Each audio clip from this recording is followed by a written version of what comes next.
Kubantu abangandaziyo nomfundisi uCwala sinisiwe izono zami zixolelwe yahamba ndibheka ezulwini ngelinye ilanga. Ayibo haleluya. Ayibo amen. So sikhona ke apha ke endini kaNkulunkulu nje foba ke sikhonze nje somandla kule weekend. Haleluya. Weekend enkulu ke labazalwane. Weekend engakanani lapha ethulana? Enkulu. I-weekend engakanani? Inkulu ngendlela engumangaliso. Ayibo amen. Kulapho sikhumbula khona ukukhululwa kwethu. Ayibo haleluya. Kulapho sikhumbula khona kanene alandwa. Ayibo amen. Kanene kwakunzima kweyami impilo. Ayibo haleluya. Kukhona ingoma yasingesi manje ecula ngabo bantu bangapha kude. Inebathi la ngoma ithi goodbye yesterday igama layo. Ithi I'm standing on the grave that I once lived in. Ayibo amen. Elangcwaba Eliana ithi I'm dancing on the grave that I once lived in. Ayibo amen.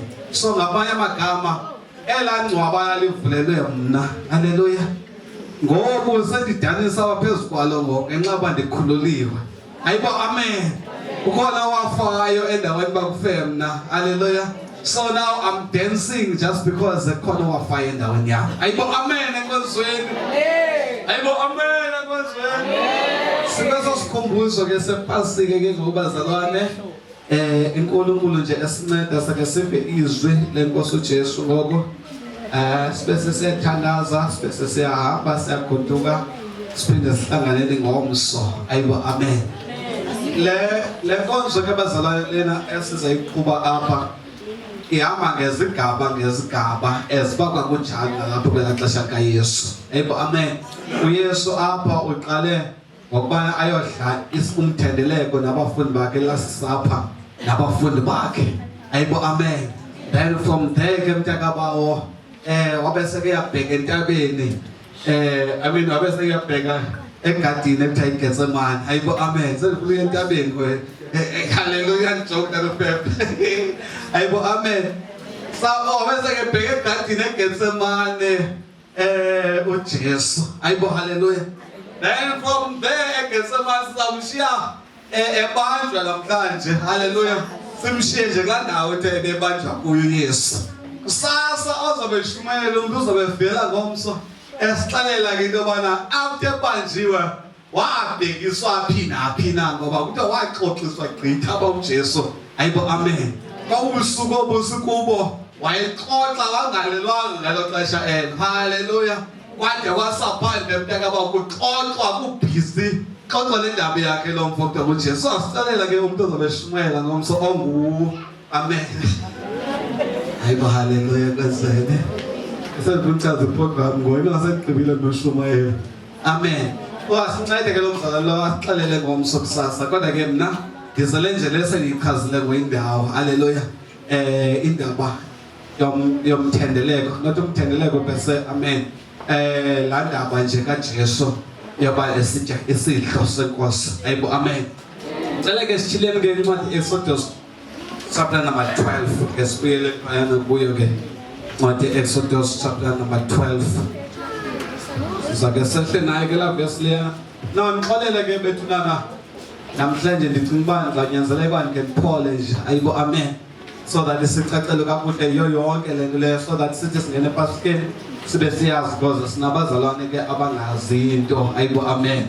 Abangayazi kahle le ndaba yepasika so it's a must basicacise kangangoko sinabo. Ndiyavakala masibazalwane ndisho ne. So it's a must ke ngoba sicacise kangangoko sinako so that ke ezeminyaka ihamba ke ngosiye simane siqhwitsha ngoqhwitsha ke Exodus ilapha nje ekuqaleni bethatha uGenesis bese ufika kwi-Exodus. Ayibo amen. Bese uleqeke pha chapter number 12 phayana kahle kahle le ndaba iqala pha chapter number 11. Amen. Iqala pha chapter number 11. Singakwazi naniyileqa la nto ngakwazi ukuqabeza ufunde lona uyileqa la ndawo leya so that wonke umuntu ayazi. The reason why ndiyifunda yonke ngolu hlobo ke bazalwane is just because nje ngolu hlobo ndichaze ngalo yobana sinabantu abangayazi kwanto ngendaba eKhayipasika ayibo amen ayeva nje bakuthiwa kuyePaskeni kuvuko likaYesu babe bengayazi ba isuke laphi yonke lento so it's a must basket sigxithe nje kwezindawo ezi ngokuthi zifundwe ezindawo ayibo amen saqalisa ke ngokushumayela impela sakushunyela kona awubaleke indoda enkulu ube ngakubaleke ngesipidi esingumangaliso uqale nje chapter 11 verse 1 baleke nyana kwehla apho kwezindawo ezi Jesus. Exodus chapter 11. Cela nje ukwenza umthandazo ngenxa yeso. Father God lizwi lakho liphilile linamandla. Nkulunkulu wamanamandla akuphinde uthethe ngalo namhlanje. Sicacisele Nkosi uJesu sitshebisele ngobunzulu bayo lePasika Nkulunkulu wamanamandla. Impilo zethu Nkosi uJesu ngale Pasika zingaphumi zifana naqala egameni likaJesu. Transform our hearts and our minds in the name of Jesus Christ of Nazareth. I believe it is so and it is done in Jesus' name. Amen. Jesus. Thina sinahalo ushumele ngesingisi nje. Siseluvuyeni bazalwane sisehlungwini siphinde sibe seluvuyeni. Izithu ezinto zenzeka apha kule ndawo yePasika. Ayibo amen. Sisehlungwini siphinde sibephi? Sibeluvuyeni. Sibenhlungwini wathi uJesu wahlupheka nyane ngenxa yempilo yami edlula kuzo zonke inhlungu. But at the same time sibe siyabonga Nkosi uJesu wakwenzayo. Ayibo amen. So uba usibona ngathi siyavuya ke mntaka bayazi ba sibhalansise izinto zombili ezi egameni likaJesu. Amen. Jesus. Exodus chapter 11 verse 1 Hlokondaba onyana bamazibulo baseyiphutha bayasongelwa. Onyana bamazibulo baseyiphutha bayasongelwa. Awuye verse 1 Yehova wathi Moses sakufikisa isibetho sinye phezulu koFaro naphezulu kweyiphutha. Emveni koko wonindulula nimke apha. Anindulula kuphele uya kunigxotha kanye nimke apha. Yes. Kathethe ezindlebeni zabantu. Ithi inkazana icele kumelwane wayo indoda icele kumelwane wayo impahla zesiliva nempahla zegolide. UYehova wababala abantu emehlweni amayiphutha kanjalo indoda leyo iMoses yayinkulu kunene ezweni laseyiphutha kuba khonzi bakaFaro nasebantwini. Yes. Verse 4 wathi Moses uthi Yehova uthi ukuthi xa kuphakathi kobusuku ndiyakuphuma ndihambe phakathi kweyiphutha afe onke amazibulo ezweni laseyiphutha ethabathele kumazibulo kaFaro ohleliyo etroneni yakhe ese kumazibulo omkhonzazana osemva kwelitye lokusila. Namazibulo onke enkomo kubekho isikhalo esikhulu ezweni lonke laseyiphutha engazange kubekho sikhasi njalo kwaye kungayi kuphinda kubekho sinjalo. Khawusima kapha ke ndenkolo. Amen. Okanye okay masesibamba nje ngicinga it's a must wanthini ndeqala ekuqaleni ngokuyibalisa ke ngosizofikela le ndawo le. Kanti lapha ku chapter 12 verse 4 sosendigqiba nje ngale ndawo yakho dlala. Jesus. Verse 4 ukuba ithe indlu yancinane eqhwaneni makaqala chapter apha ngasentweni chapter verse 1 40. Jesus. Verse 12, chapter 12 verse 1 isimiselo sePasika. Wathethi Yehova Moses nakuAaron ezweni laseyiphutha wathi verse 2 lenyanga kuni inhloko yenyanga kuni yokuqala ezinyangeni zomnyaka. Thethani kwibandla lonke labaSirayeli nithi ngolweshumi usuku kule nyanga elowo makazithabathele ixhwane ngokwezindlu zoyise. Elowo makazithabathele ixhwane. Hey bake ngole ndawo leya makazithathele ilembo ngamanye amagama ishopa ngesingisi izake dona. Elowo makazithabathele ixhwane ngokwezindlu zoyise ixhwane ngendlu. Yes. Verse 4 ukuba ithe indlu yancinane exhwaneni makathabathe ixhwane yena enommelwane wakhe okufuphi nendlu yakhe. Yes. Ngokwenani labantu elowo ngangokudla kwakhe nombalela exhwaneni. That's why ixhwane leno malibe liduna eligqibeleleyo. Yes. Elimnyakamnye nolithabatha ezigusheni nokuba kusezibhokhweni. Elikhona mayibe ligusha okanye ibe yibhokhwe. Verse 6. Nize niligcine kude kube lusuku lwe-14 Yes. lwalenyanga siliqhele ke sonke isikhungu sebandla labaSirayeli lamtshona ilanga. Okay. Baqaphule egazini. Bacaphule egazini sibambe ezindaweni manje ezinqinisisa. Baliqabe emigubasini yomibili Baliqabe emigubasini yomibili igazini. nasemqadini wezindlu Eliya kudlelwa kuzo ngabo. Yes. Bayidle inyama ngoba busuku. Yes. Yosiwe ngomlilo inezonkana ezingenagwele. Yes. Bayidle nemithana ehaqa. Yeah. Musani ukudla ndawo ihwada kuyo. Yes. Nandawo ikuphekwa iphekwe ngamanzi. Yes. Mayosiwe ngomlilo. Mayosiwe ngomlilo, yeah. Inhloko yalo namanqina alo nezibilini zalo. Nize ningasalisi indawo yalo kude kuse okuseleyo kulo kwada kwasa nokuchisa ngomlilo. Verse 12. Verse 12. Ndiyakuqanda ezweni laseYiphutha. Ndiyakuqanda ezweni laseYiphutha. Yes. Ngoba ubusuku. Ndibethe onke amazibulo ezweni laseYiphutha. Yes. Ndithabathele emntwini ndise enkomeni. Yes. Ndenze izigwebo koThixo bonke baseYiphutha. Yeah. NaYehova. Yes. Igazi elo loba ngumqondiso kuni. Igazi elo loba ngumqondiso kuni. Ezindlini enikuzo. Ezindlini enikuzo, yeah. Ndolibona igazi. Ndalibona ke igazi. Ndigqithe kuni. Ndigqithe kuni. Ngesike apha ke I will see when I see the blood I will pass over. Yeah, kubeka Jesus. Niyenze imise lemini yoba sisikhumbuzo kuniyenze umthendeleko kuYehova. Lemini ne yoba ngumiselo kuniyenze umthendeleko kuYehova. Yeah. So ngiphinde phaya ku verse 13. Ndolibona igazi ndigqithe kuni. Yeah. Singabikho kuni isibetho esonakalisayo ekulibetheni kwam ilizwe laseYiphutha. Yes. Lemini yoba sisikhumbuzo kuni niyenze umthendeleko kuYehova ezizukulwaneni zenu. Niyenze ummiselo ongunaphakade. Amen. Kodwa lento iyoba ngummiselo ongunaphakade. Enkosi ke dona akuhlale phansi nabantu semshayeleni sandofundi. Hallelujah. Shilo ke bazalwane namhlanje ngicela ke sibeke umonje ebaya sikwazi wasifundeni sonke. Ayibo amen. Ngicela nje le indawo ngiya understand ba sinxamele ukuba siyothandaza kodwa ndiyacinga ba nyane kunabantu abangazange bayive icaciswa le ndaba yePasika. Ayibo amen. So it's a mass young man iqale ngohlobo elenza iqala ngale eqaleni so that nabashumayelayo ngomso baqhwishe ke bona ke bangazofana nabo. Ayibo amen. Baqhutshela from the foundation esayile today. Ayibo hallelujah. Apha ke bazalwane siluluntu okokuqala okanye singabantu. Njengoba singabantu nje umuntu wokuqala owayekhona emhlabeni yaba nguAdam noEva yaba ngubani abazalwane? Yaba nguAdam noEva. uAdam noEva benza isono esikhulu phambi kobuso bukaThixo. Isono esisobana badle kumthi ekwakuthethwe ngoThixo wathi ze ningadli kulo mthi basasazo story eso. Ayibo amen. Esithi ubala nikhanadla kulo mthi lona nizawenza njani nabazalwane?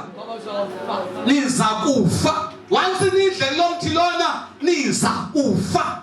So ngamanye amagama umvuzo waso isono yintoni? Kukufa. Ayibo hallelujah. So apha kukhona kona isono kuyanyanzeleka ukufa kwenze njani? Kulandele. Ayibo amen. Ngamanye amagama lento ikukufa bazalwane. Ukufa kukumka kobomi entweni. Ayibo hallelujah. Amen. Ngibanyela la ayikwenze. Ukufa kukumka kobomi entweni. Once baphuma ubomi kuyafika ukufa. Njengoba kulayitile nje apha endlini ubona ndiyaswitcha off apha kuba mnyama. Ayibo amen. Because xa kungekho light ubumnyama automatically buyabuya benze njani ube khona. Sisekhona na inkonzweni. So nalapha ke ngoku once kwangabikho ubomi ukufa automatically kuba khona.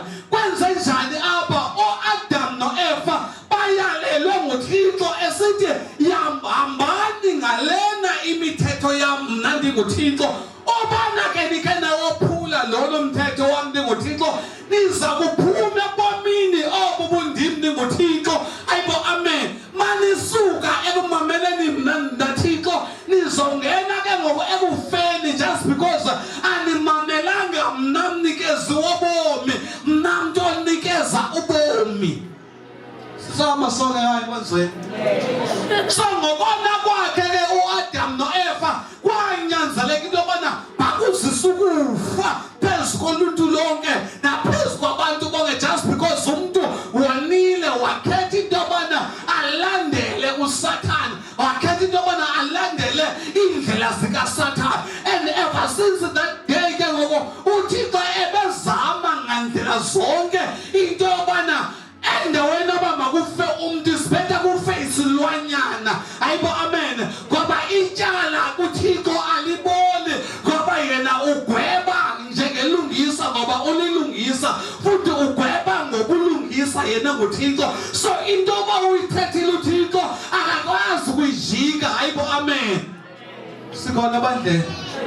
uThixo wathi niza kufa uba nike nadla isono. So ngenxa yoba abantu bathe badla isono, ukufa kwagcwala phezu kwempilo yomntu. So and as a result befana ukuthi bayaphelela ekufeni okungunaphakade. Kodwa ke ngoku sibona uThixo esiba nenceba esithi ewe bonile. So makube khona igazi ke ngoku eliphalalayo, makube khona isilwanyana okokuqala esifayo endaweni yabo, so that lizokwazi elisilwanyana eso ukukhansilisha ityala eli analo lo mntu.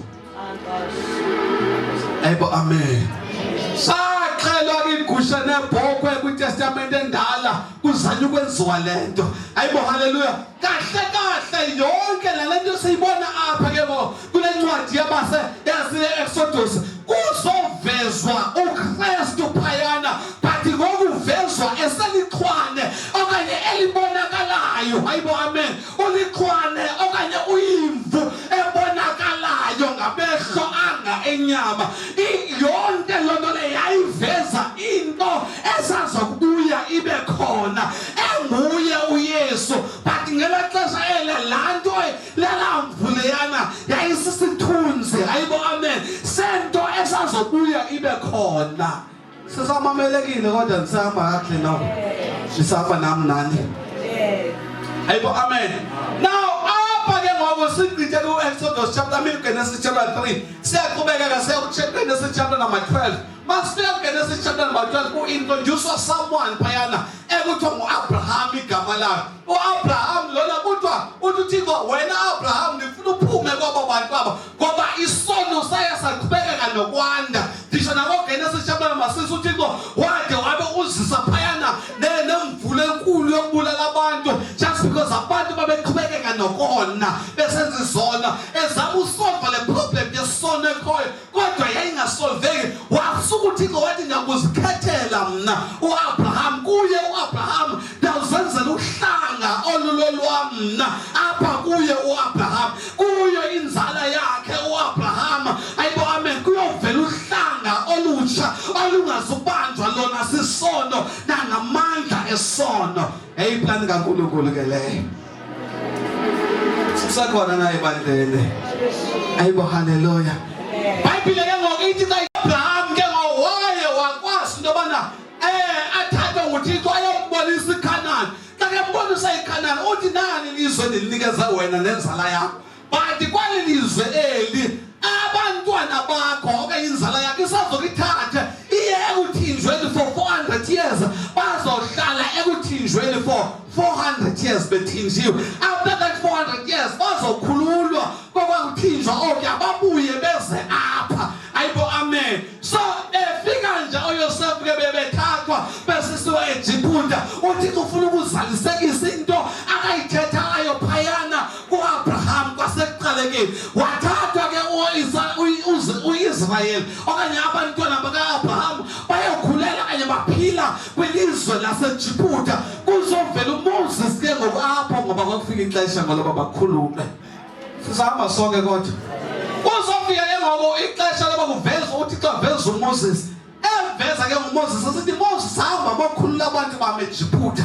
Ayibo amen. Njengoba kuyokhululwa abantu baseJibuti nje into eyenzeka pha eEgypt aba bantu bangamaSirayeli baye bathinjwa abini baye benzwa amakhoboka ekwenziweni kwabo amakhoboka basetyenziswa nzima ethi uThixo ndizabakhulula abantu bami ngoba ubukhoboka obo ibasenkululekweni.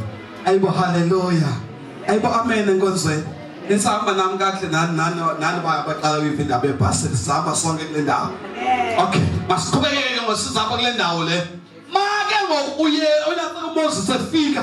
Ufika ke ngokukhona umkande ekuthile pha ekuthiwa nguFaro. Siyaqalisa ke ngokusixexisa ngcono ke lento sithetha ngayo ngoku.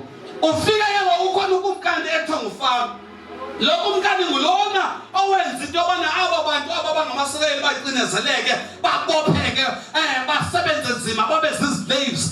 Now uyafika ke ngokuMoses ebanexa ukuthi uThixo ubakhulula abantu kodwa wathixo lokuphinda yenzela ukukhulu lenhliziyo lena kaFaro. Hayibo amen. Apha ndithini ukuthi uzofikela kwasisibetho se10 kwasisibetho se10 uthi uThixo yonke into elizibulo uqalela kumntwana ongumfana olizibulo osuka apho kuwe Faro uyotsho ezantsi ndisho nakulowa usebenza asislave naye mntakaba akhoyo apha umntu ndizawubulela kwanto elizibulo ndisho nemfuyo yakhona na elizibulo kwanto elizibulo izawubulawa ngabo obu busuku obu. Ithi ke ngokule nto lena njengoba ninguThixo nizobulala nizosisela ubhubhane nje obulala yonke into elizibulo. Into abaniyenze namaSirayeli ukuze nisinde thathani iqhwane. Ayibo amen. Ndiva amamenzela ndibanza thathani iqhwane. Ayibo amen. Ndiyabona ngathi ufuna undijonga kancinci ngoba amenzela usandijongile kwa ekhaya ngathi ufuna undijonga kancinci uthini. Ayibo amen. Kuthi ke ngokuthathani iqhwane thathani itakane lebhoko okanye legusha okanye umntwana webhoko egabula kabo bangayaziwa yinto itakane. Ayibo amen. Thathani umntwana wegusha okanye umntwana webhoko niqhele yena after nimxelele lo mntwana egusha okanye webhoko na 1 year nithi umxhela kwenithatha igazi lakhe lo mntwana lo. Ayibo amen. Haleluya. Nithatha lo gazi elo gazi nakuliqaba pha emgubasini njengoba kwelamnyama njeba pha phezulu noqaba igazi pha nalapha emaceleni iqaba igazi. Ayibo amen. Ithi ke ngokwiBhayibhile xa ndithe ndabona mna igazi I will pass over. Ayibo amen. Ndizawunitsiba nina ubhubhane lona ozofika akazukunifikela ngenxa yoba utheni ngoba ndizobe ndibona igazi. Ayibo amen. Sibona naye ebandleni. Sibuyela kanye basike sayithetha ekuqaleni ababona bangamaSirayeli abazufikela ngokubulawa nakutshatyakaliswa just because ityala labo lona selihlawuliwe. Ayibo amen. Selikhona igazi eliphalalileyo so akusaziba kwenidi into yobana ngoko nabo babulawe just because already igazi selithena seliphalaliwe. Ayibo amen enkonzweni. Ayibo amen enkonzweni.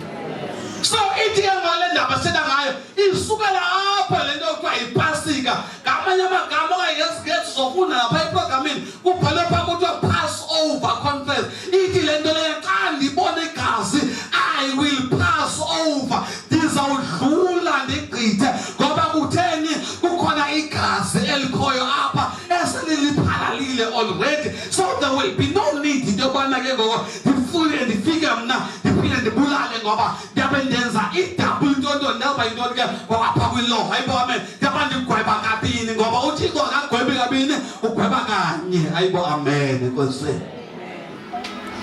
Sibuya ngosiqhubekeke nesisitolo uthi amaxa ithetha pha ngezantsi uThixo lento ezokwenzeka apha iyaba imini yokukhululwa kwenu leni sendiyikhumbule ke le mini kude kube ngaphakathi.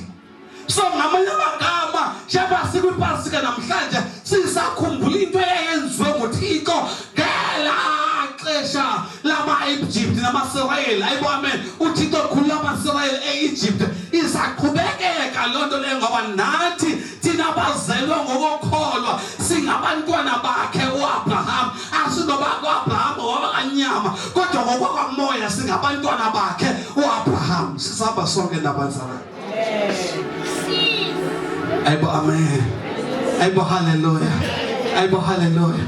Ayibo hallelujah. Ithi ke ngolento ndithanda ngayo apha namhlanje. Kuthiwa mayi-celebrate lento okokoko. Now kuzofika ixesha lakhe ke ngokuYesu. Esaqhubekeka nalaa mthetho abekwe nguThixo wento yobana iPassover must be celebrated. Ayibo amen. Mayikhunjulwe laa mini uThixo wakhulula ngayo amaSirayeli. Kuzofika loo mini leyo. Ayibo hallelujah. uYesu ufika nento entsha ke ngoseyahlukile asizuyifunda ngoba bafuna usayifunda ngabantu nonqeba nditsale kakhulu. Ayibo amen. In case siyasiphinda silibala lasendiyithethile. Ayibo amen enkonzeni. Uyafika uYesu uhleli nabafundi bakhe phayana. Uyaqala into yobana hayi abale kamzilwane ifike nithi ukumkani okanye umfundisi wethu ufuna uyibutyela apha kwakho iPasika. Ayibo amen. Kuthiwe ngobathi besahleli phayana bendawonye phakana. Wavela uYesu wathatha isonka. Ayibo amen. Esasonga esi sibaluleke naso phaya ngoba babe sasiba khona esasonga esa nangela xesha ela la Pasika. Ayibo amen. Sasiba khona esasonga esana sikhaziwe phela ndaba ifuna ukudlonga phaya. Uthatha ke manje njengoba behleli nje apha bekhumbula le iPasika uthi ke ngokuYesu mamela ke. Esisonga esi nisibonayo kumzimba wami lo. Ayibo amen. Lona esisonga nisibonayo bazalwane kuyintoni kumzimba wami lo. Uthi esiqhekeza uYesu esisonga esi ebavezela ngamanye amagama into yobana njengoba ndinguYesu njengoku ndifikile ndizofezekisa laa nto yakwiTestamente endala. Esasonga babesidlangela xesha besiqhekeza yayindibe esasonga esa. Ayibo amen. Ithi iBhayibhile waqhubekeka wathatha even nendebe wagalela iwayini kuyo wathi le wayini lena ligazi lami eli. Ayibo hallelujah. Ebabonisa into yobana le nto lena eniyidlayo kanye eniyikhumbulayo kuthiwa iPasika ibizoveza le nto ndizoyenza mna ndinguJesu. Simamele sonke kodwa. Kuba siyayilandela ngolento ngosondikathisana. Ayibo hallelujah. So thina kweli lethu ixesha ke ngobazalwane. Singena phi kwesi story sonke mfundisi osibalisayo. Nako apho thina singena khona. Nathi besikade singamakhoboka. Ayibo hallelujah. Nathi besikade singamakhoboka. Singabashwanga thina eJibuta kodwa laa nto yaseYibuta yayiveza into eyenzeka kwilizwe lakwamoya. Ayibo hallelujah. uThixo ngexesha lamaSirayeli ahamba nabo laa ndlela yonke leyana wayesivezele into yakwamoya. Nditsho nemfazwe abebezilwa bengamaSirayeli babe uThixo wayesivezele imfazwe zakwamoya ekufuneka sizilwile. Ayibo amen enkosi. Ayibo hallelujah. So akubotshwa oku kwamaSirayeli nathi besikade sibotshiwe simbanjiwe sisona. Ayibo hallelujah. Besingamakhoboka gabula la tshumayeli bishiya lapha Sunday besingamakhoboka sibotshiwe siremote nguSathane esisangapha nangapha. Uthi noba usafuna ukusenza isona but uqhubekeke nokusenza isona ngoba kwenze njani namntu yabo ingxaki yakhona kunalento ebophileyo kaSathane. Ayibo hallelujah. Ayibo amen enkonzweni. Kunalento kaSathana ebophe impilo yakho. So lento kaSathana ebophe yakho impilo okanye bebekade ibophe impilo yakho. Naku uzofika uJesu ke ngoku esikhulule bukhobokeni. Now asisengawo amakhoboka kaSathana namakhoboka esona. Nadeyo ophakamisa isandla sakho usithi Yesu nakwamkele empilweni yami. Mntaka ukunento yayenzeka. Ayibo hallelujah. Nento yayenzeka that day. Wafika igazi lemvana. Ayibo amen. Igazi lemvana engenatyala. Lento sizoyikhumbula lapha namhlanje apha xa sithi uJesu ligazi lami. Kwafika igazi lemvana engenatyala mntaka ba. Ngoba hallelujah. Ngoba yonke sifuna indawo zabantu mandiyeke. Ayibo amen. Kwafika lo gazi lemvana engenatyala. Lafika elo gazi lahlamba ingaphakathi lomuntu. Lahlamba nengaphandle lethu. Lasenza sabangcwele. Lasenza igazi. Safaneleka into yobana siyongena kuyo uThixo ngento. Ayibo hallelujah. laphalala igazi laphalala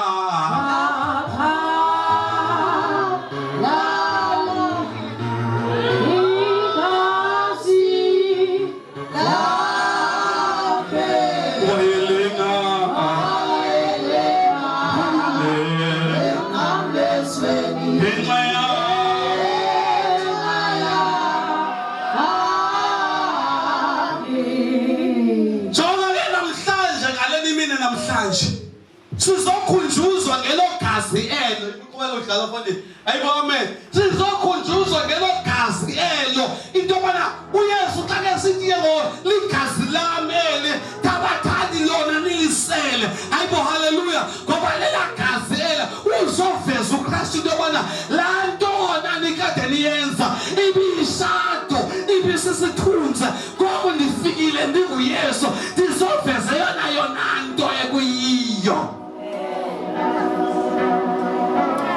Amen. So ngenxa yegazi lakhe kuJesu siyakwazi basihlambuluke siyakwazi basibe ngcwele ayibo haleluya sithi nangoku izinto zikaSathana sithi ziyafika sizohlasela hayibo azikwazi ukusihlasela ngoba sisithi zawufika sisiyasibona igazi ayibo amen sinophawu thina olusiphawulileyo nditsho noba singafola sonke kwaShoprite nasebhankini nakwaCapitec naphina kodwa thina sinomahluko thina kunegazi elikhoyo uSathana namadimoni akhe yena uyalazi eligazi lithetha ngalo ayibo haleluya ayibo amen namhlabelelo othi igazi lakhe linginqobele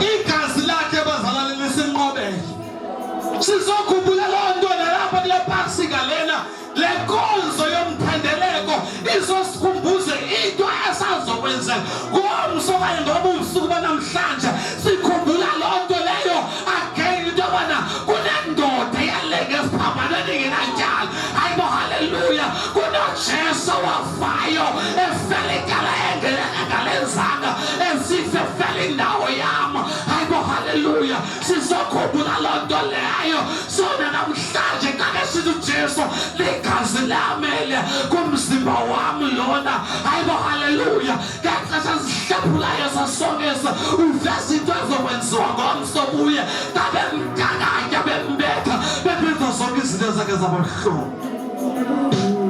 Oh Jesus ayibo haleluya ayibo haleluya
uqhubekeke wena apha entsingisweni yakho udlale ngeligazi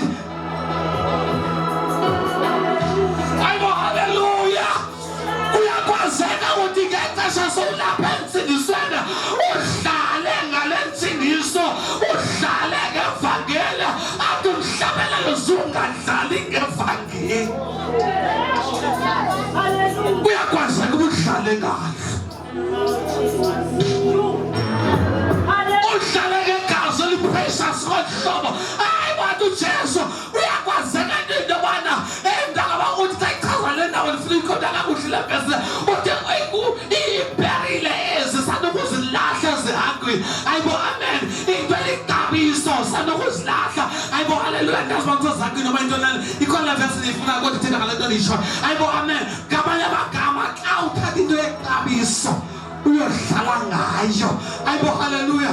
Awazi amandla ayo. Hayibo amen. Ngaphezu koko bazalwane ithi kodwa moya yebhele xa ithathe alisekho elinye idineli nokuze lixelele into yobana wena ube uyakwazi ukusinda. Alisekho elinye igazi elingakwazi into yoba lixelele zakwizono ngoba linye igazi elikwazi ukuhlambulula umntu ligazi likaJesu. Lava zilikoda yayithi into yobana xa wonile mntabo awunokwazi basaxolelwa nguThixo. The reason why usakwazi uxolelwa it is because kusenegazi eli-fresh even today. Negazi eli-fresh. Ungadlali ngeli gazi. Ndiyafuna sithandaze ngaleli ndawo even before singena kwindaba esagetsoma. Hayibo amen. Ndiyafuna ke sithandaze ngaleli ndawo. Hayibo haleluya ngoba sibaninzi mntakabawo sisesalibala into yobana kunegazi elingaphezu kwamagazi. Hayibo haleluya igazi likaJesu.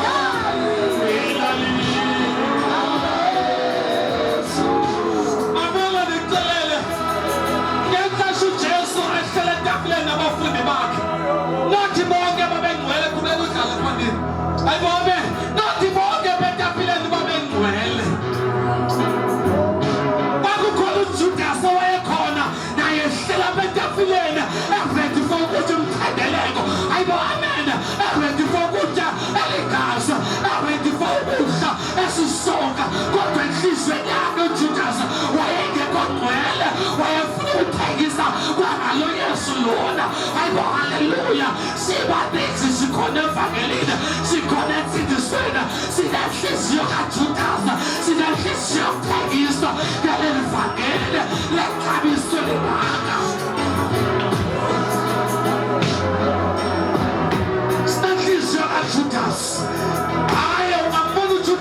Utshona utuphayana ebhayibhileni kodwa nakweli lethu ixesha bakhona uJudas endakabawo lithi ikhulu kangaka insindiso lithi lilikhulu kangaka evangeli elinamandla kangaka insindiso linamandla kangaka negazi likaJesu kodwa ungakhetha yena uyahlala esonweni.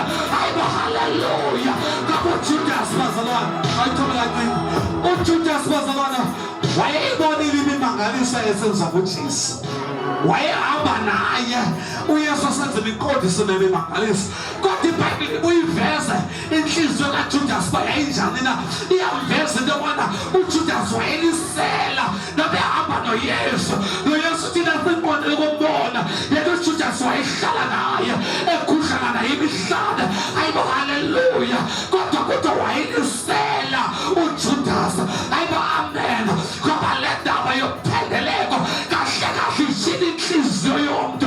Kasilapha namhlanje kuzizoma ngoko kutaka kujonge nasi siphila kakujonge igazi likaYesu ukujonge yakho inhliziyo yakho impilo eyakho impilo neyakho inhliziyo ayilikhanyeli na igazi likaYesu. Alikhanyeli neyakho inhliziyo igazi likaYesu. Siphakame esibhebheni igazi lakho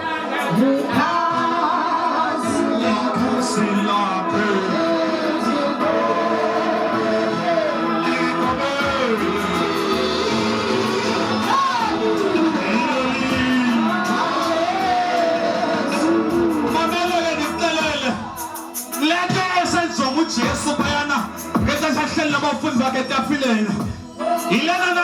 uzoyenza ngoba bekuguquka inhliziyo ngoba yena ndingamandla when you speak about the last supper ukuguquka kwenhliziyo uJudas wayenikeza ichance yento bala Judas guquka kule nhliziyo guquka kule ndlela uyihambayo he was given a chance yoba aphendule okanye aphenduke enhliziyweni yakhe zihlanjulule zakizo athi noma uyalidlela igazi likaJesu hayibo haleluya libe nomsebenzi eliwenzayo ngamanye amagama kawusithi udla igazi likaYesu kuhlanjulula izono zakho kuhlanjulula ivinezozela zakho izinto zokushadela bebamba ngazo songoku ziyahlanjwa ziyasuswa ngegazi linamandla Satanas isaqalele pasika namhlanje funa abantu abazohlambulula izinhlizweni zabo bathi Nkosi yami ndiyawabona amandla egazi lakho kodwa impilo yami elikhanyela igazi lakho cela sonke sibaleke isizwe lingaphambili lithi igazi lakho cela sonke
Asikho singaphezulu kwesana namhlanje whereby uNkulunkulu onguThixo wanyama izulu wanyama ubukumkani bakhe ngenxa yakho nje impilo kuphela wanyama into abala kungcono kufe mna endaweni abala kufe wena asikho isitori sothando esingaphezulu hayi bona abazali bakho bangabe bayakuthanda ngoba ngabe umnyana wakho bayinkosazi wakho uyakuthanda kodwa soza fikelele koluthando lungaka lukaJesu ngenxa yobafuna ukuhlanjululeka phakamise isandla sethu siphakamise isandla sethu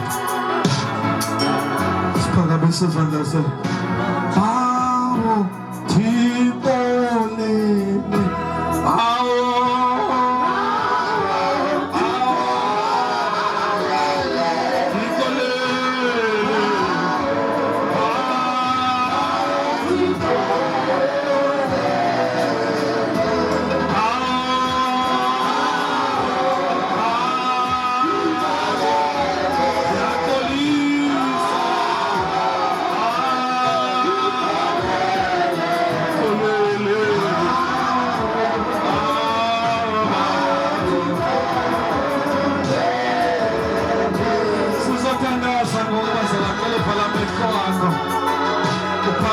izandla zakho ngifuna ijonge yakho enhliziyo ngifuna ijonge yakho empilo uma uyijonga wena esipilini umbeka uKristu engcwele phambi kwakho uzibona unjani wena phambi kobuso bakhe namhlanje awufuni na wena lakho igazi likuhlambe Nkosi yami igazi linamandla elibazalwane uma sizivuma izono zethu yena uthembekile ulilungisa ubana zihlamba zihlambulule inhliziyo nezizono zethu egameni likaJesu sizohlabelela lomhlabelelo kafushane ndifuna nje uzijonga enhliziyweni yakho ezohlabelela ubone ukuthi wena unayo lenhliziyo kaJudas na awunayo lenhliziyo yokunqatha uJesu na akuhleba okusenhliziyweni yakho akungahlambuluka okusenhliziyweni yakho akuxoxa kuko yakho inhliziyo hayi bona namhlanje sengaze bungahlanjwa ligazi likaJesu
Ndiyazibona ubugwenxa bam, ndiyazibona ukungalungisi kwam, ndicela undiqolele onke amatyala am nazo zonke izono zam, ndihlambe Nkosi Yesu ngelo gazi lakho, egameni likaYesu. Igazi lakho Yesu malindihlambe, lindihlambulule ngaphandle nangaphakathi, egameni likaYesu waseNazaretha. Isonka esililizwi lakho ndiyathembisa namhlanje ndiza kusidla, ndiphile ngaso, egameni likaJesu waseNazaretha. Ndiyalidla izwi lakho namhlanje, ndiyalidla izwi lakho namhlanje, ndiphila ngalo, egameni likaYesu. Lindinikeza ubomi, lindinikeza indlela, ilizwi lakho, egameni likaJesu waseNazaretha. Ndiyalisela Nkosi uJesu, igazi lakho malinihlambulule ngaphandle nangaphakathi, ndilawule Nkosi Yesu ngegama likaYesu. Umzimba wami okamoya nomzimba wami okwenyama mawuklineke ngoku ngegama likaYesu. Mayihlanjululwe ingubo yami egameni likaJesu, mayihlanjululwe inhliziyo yami egameni likaYesu waseNazaretha. Wena Sathana ngenhliziyo yakho wehlulekile ngoku, uphumile ngoku kuma, egameni likaJesu. Ake sithandazeni sonke egameni likaJesu. Cela ukuzithandazela wena ngokuna kwakho, awuzithandazela wena ngokuna kwakho. Akusihlambulule lesi sono esihlupha inhliziyo yakho. Maybe kudala usokola enhliziyweni nasemphefumulweni wakho, kodwa namhlanje ngiyamkela amandla loyiso, amandla loyisa isono ngoba segazini likaYesu, amandla loyisa izifo, amandla loyisa izinto ezikaSathane. Hlambulule Nkosi Yesu.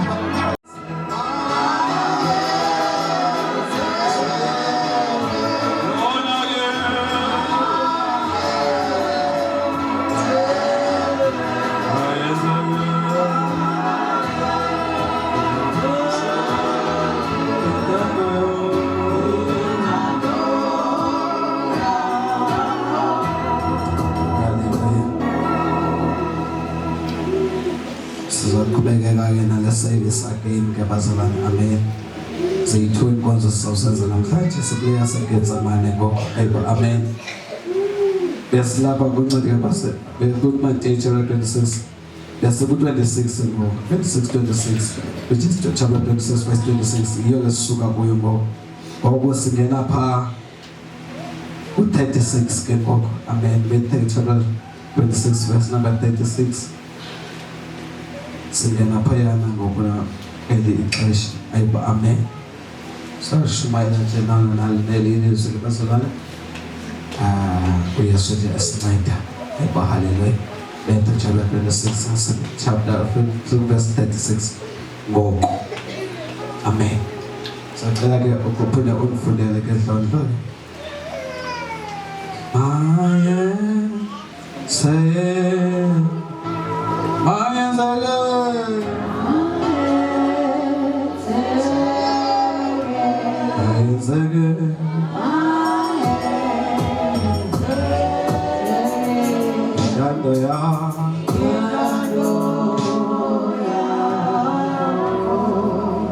Yesu manje kancane imali. Ayibo amen.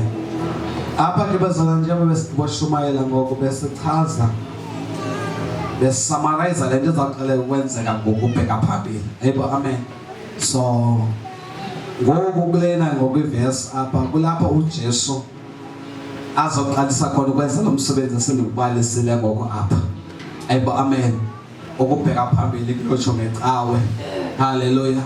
Because lena isummary sesithunzi salento ezakwenzeka ngokuyaqalisa ukwenzeka ngoko. Ayibo amen. So sibona uYesu ke ngoku apha le ndawo sizofunda kuyo ehamba nabafundi bakhe. Ayibo amen. Esiya nabo uyothandaza nabo eGetsemane, which is indawo eyigade wayekade ethandazela kuyo ke uJesu leyo.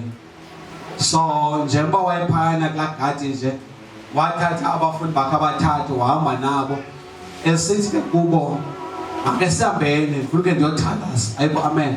Masihambeni sothandazana sonke in fact. Naxa befika phaya abaxelela ngicela nithandaze ukuze ningangeni ekulingweni. Ayibo amen.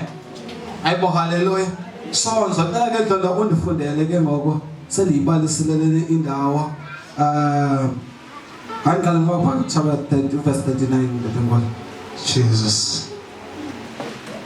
Matthew kaMateyu chapter 26 verse 39. Fawundaba uYesu eGetsemane. Yes. Verse 39. Waza ehambele phambili umganyana wawa ngobuso bakhe wathandaza esithi, Bawo ukuba kunokwenzeka mayidlule kum le ndebe.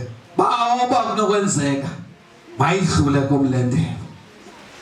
Noko mayingabi njengokuthanda kwami. Noko mayingabi njengokuthanda kwami.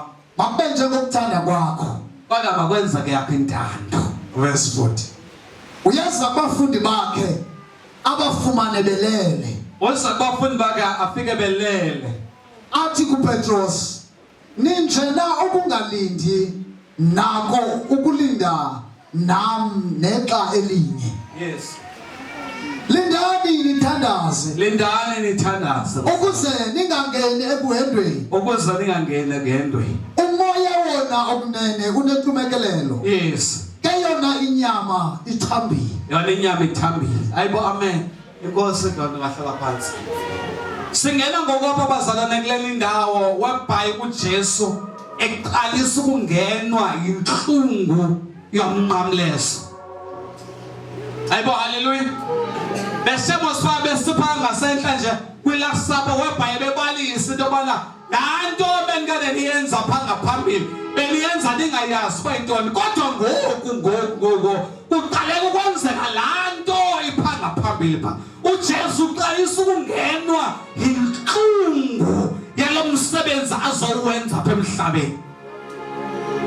Ayibo hallelujah. Uqalisa ukungenwa ile nhlungu ngokuJesu webhayithi iBhayibhile ngapha eqaleni lo Judas beshela ngaye apha akazange aguquke uJudas waqhubekeka neplani yakhe kulonkonzo yokuhlala noJesu etafileni. He was given a chance into yobana aguquke ayeke le ndlela ayicinga uyenza lento ofuna ukuthengisa ngoYesu ayeke kodwa akazange ayeke uJudas wabamba isonga mntakabo waphuma wahamba. Ayibo hallelujah.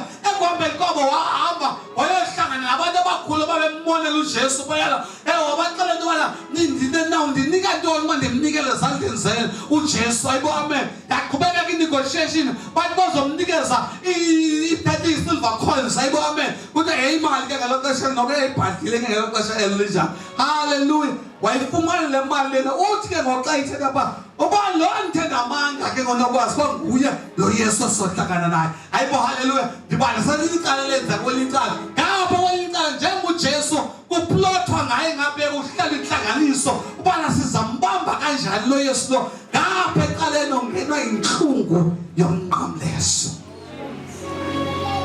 Ayibo hallelujah.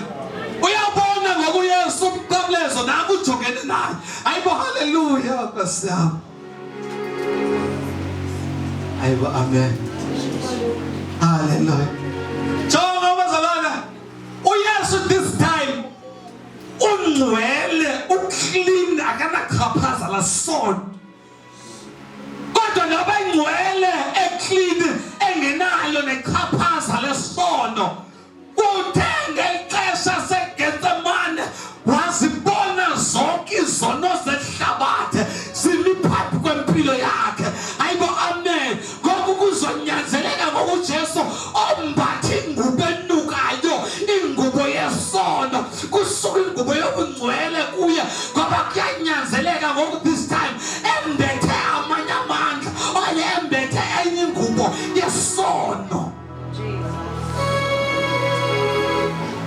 Ayibo amen kanjani.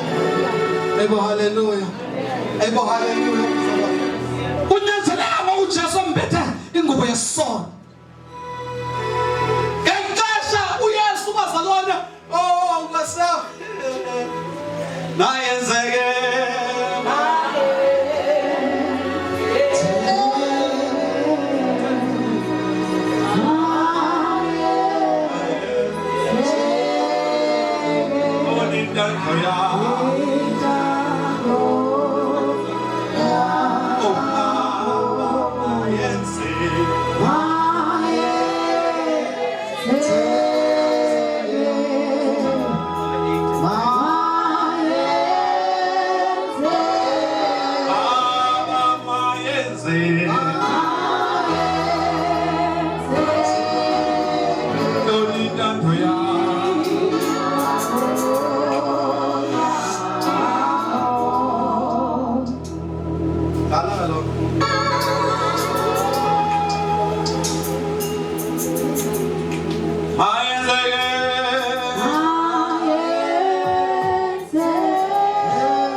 Figure eyothandaza uthi bawo mayidlule le ndebe kum. Let this cup of pain kona version eshoyo andiyazi yiyo nalena naba yiphi na kodwa ithi le cup of pain mayisuke kum. Ngoba ngokwabo uJesu ujongene nenhlungu yokuthwala izono zonke zehlabathi. Ayibo amen kanjani. Amen. Yena akanasono, yena ungcwele, yena ugqibelele. Kodwa this time uthi nguwe lunasono. Ayibo amen. Kodwa nguwe lona unesono akanaso yena. Ayibo amen abazwe. Cela uniboleke ke apha le jazz yakho lena into ndiyama yintoni. Cela uphinde uniboleke nawe fanele uniboleke le yakho into fanele. Ayibo amen. Ibi yambhathi fanele na. That's what it is. Hallelujah. Ngifuna ukuqokelela zonke izinto ezibazalwane egameni kaJesu. Ayizeke noma inafesi. Ayibo amen. Ngentela lamzalwane befaka aqhubeka ngenza kwazi bona abantu ba Facebook ababukele nabo. Ayibo amen. Apha zizono zethu ezi endisiveke apha le ndawo. Ayibo amen. Sisisono sombulalo omkhulu. Ayibo amen. Owaziwayo ngisho lo ubulela abantu abaninzi ngendlela engumangaliso nguye lo. Ayibo amen. Lona ulo wabethekisa ngomzimba mntakabawo. Ayibo haleluya nguye nalo. Lona ngulona uyi-rapist. Ayibo amen. Lo nguye lona. Ayibo amen. Omnye ngulona kuthiwa inkabi lo kuthiwa liphalapha. Ebazalana zonke izizono ezizama ubala nje izono encima ukuthi izizono ezikhulu. Ayibo haleluya. Zonke ezizono ezi uJesu wayejongene noba ngokazithwalele kuye ngoku. Ayibo amen. Ngexesha uYesu thwele uthwele esakho isono. Zonke zazono wakhe wazenza, zonke nezana zangasangazabonwa ngabantu. Hayibo haleluya. Isho nezokubizisa umntakabo, isho zonke izono wakhe wazenza. Naku Jesu ezithwala ngo akanaso yena isono. Hayibo amen. Akanatyala yena unguThixo ugqibelele ungcwele. Hayibo amen. Kodwa ngokujongene nale pain yebana kuzonyanzela ukuthi angcole ngenxa yokuthanda umuntu. Hayibo haleluya. Kuzonyanzeleka ngoba nabe bengcwele kangakanani ukuthatha ngoba ungcwele bazalwane akahlangani nesono, uyasonyanya isono uThixo. Hayibo haleluya. But ngoku kuyanyanzeleka ngo ethatha le cup of pain, ipain yokuthi angcwele kodwa thathe ayozifake kungcoleni yena engcwele. Oh mighty Jesus. Hayibo haleluya. Hayibo haleluya.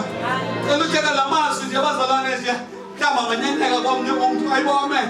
uThixo uyathatha noEzekile apha. Uthi Ezekile thatha isonga sakho.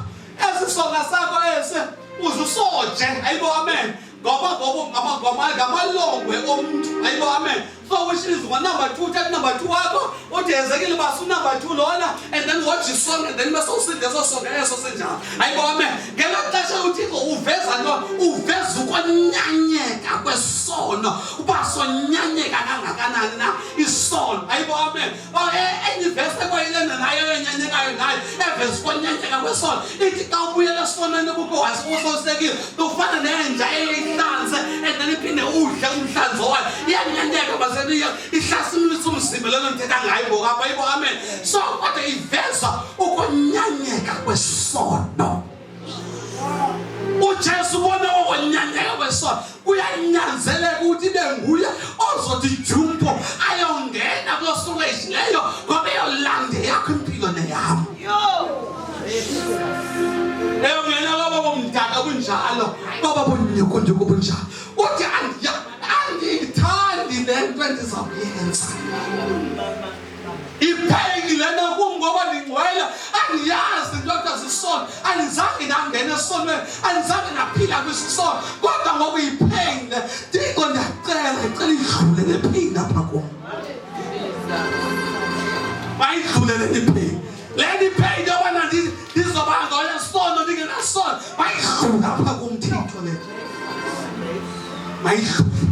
Oh my Jesus. Ayidlule le pain. Le pain yobona ngokuzothatha ndobekelela mnqamlezo la ndinatyala nesono bayidlule le pain apha kum. No, andifuna uzassociate nayo le pain. Hayibo amen. Kodwa mayingabe kukuthanda kwam.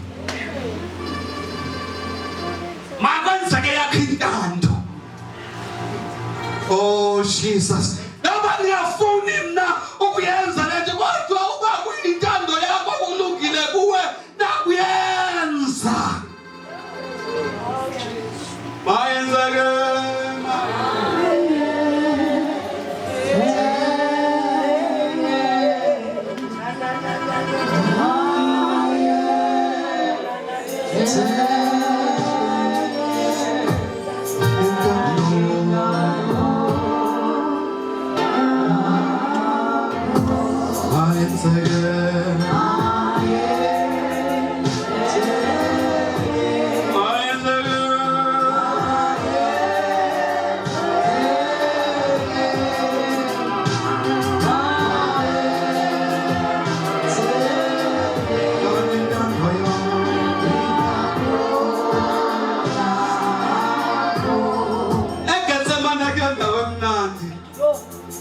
Ndawo yenhloko ekesemane ulabushiya zihlobo uzithembile ebose kuzothandaza kunye nawe kanti sekushiye wedwa ekesemane.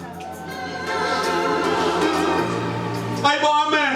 Ekesemane kulapho lona umuntu obuhleli naye emntakabawo ekujikela ekunqatsha lisho lona kumncedisa lona abuye namhlanje athethe ngawe kakubi. Hayibo haleluya Nkosi esweni. Saludlala abazalwane yashumayela. Hayibo amen. Hayibo hallelujah. KuseGetsemane. uJesu bazalwane lento yenzeka bakuye. Ilento ebuya yenzeke nakwethu impilo. That is why ethe uthwale nowakho umnqamlezo ulandele. So in other words, yonke lento ndithi yaqala namhlanje apha ayenzekanga kuJesu kuphela. Nathi kumele zekile sedlulile eGetsemane. Unezinto wabhabithi wokuzijonga uthi andiyifuni ke lento andiyithandi ke lento Thixo ubani uthi manje njengami ngikaxesha uThixo ayicela uba manje abashumayela ngincame zonke izinto ndiyamnoshumayela ndithi hayi Nkosi yami andikwazi ukuyenza lena into baba ndisene plans ezinje nakanje nakanje kwale nakuya nathi makwenzeke yakho intando not my will but uma useGetsemane wenzekela kokubuhlungu kunje intando yakho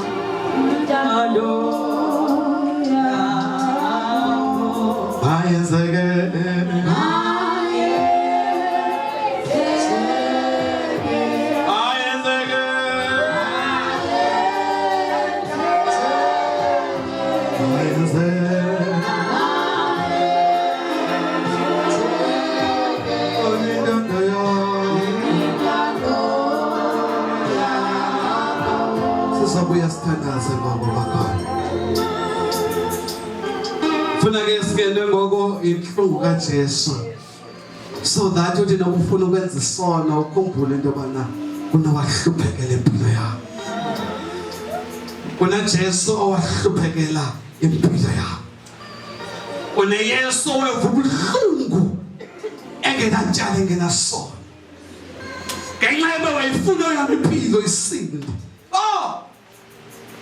inqebe enkulu kangaka bazalwane uthando lukhulu kangaka elento yobana thina sibizwe ngoba ngoku singabantwana bakaThixo just because kunowafika wathatha ihlazo lwakho walithwalela kuye uJesu lexesha alapha eGetsemane ithi iBhayibhile wathandaza apho ukubila kwakhe oku kwangangathi ngamathonsi egazi ngoba kwakugcwele inhlungu ngaphakathi enhlizweni yakhe hayibo haleluya kodwa wayimane buyela kuba abafundi bakhe afike belele ngathi sithi singabazalwane afika manje afika silele silibele into yobana kufuneka sithandaze usasikangene kulingweni wayenzeke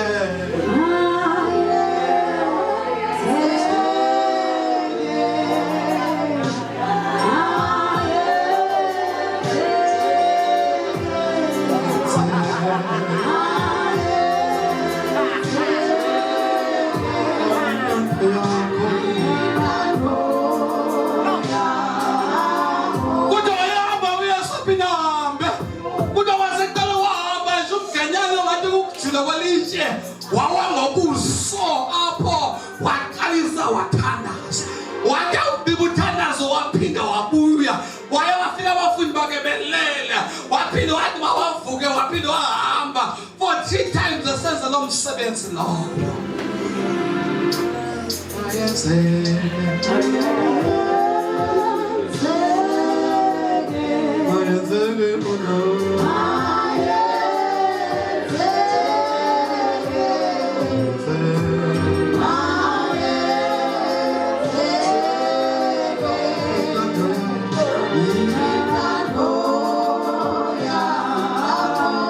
sisothandaza ngoba awudlala ngoba ethi ngikhumbula iGetsemane ngaphetheleni sisothandaza Vuli Getsemane iGetsemane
Yes.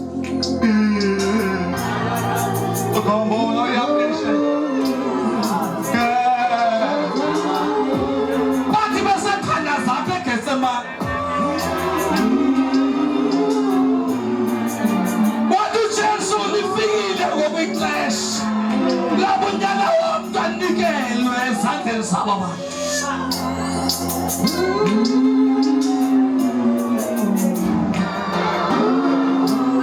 Babila badi piga achuta sahaba na skakamela sabata bade kolumona lo asofesa Isa is a prophet omolega zamane bafika bayabuza uyachuta sibules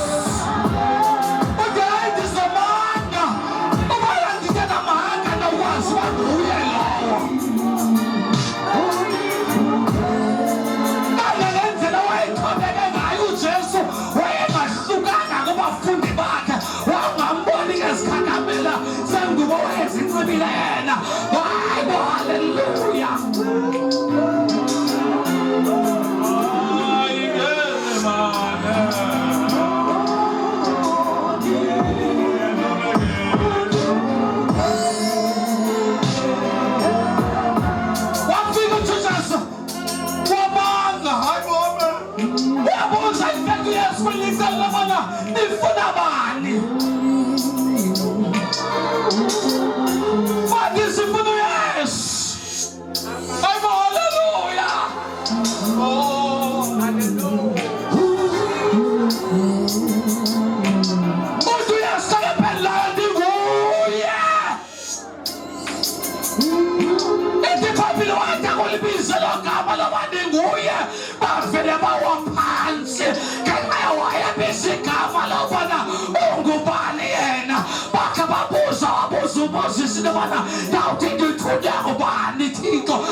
ndisegetsemane mfundisi ithi iBhayibhile kwafika isithunywa sezulu sikaThixo safika sabomeleza uJesu esegetsemane nawe namhlanje uthi ndiduka kokumelezwa ndisegetsemane utshaba luphezu kwempilo yami usathana uyandilwa ngegama likaYesu usondele uze ngaphambili sothandaza nawe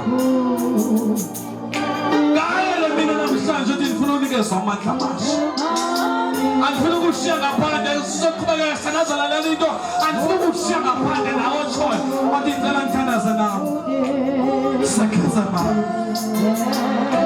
ndikhumbula igezemane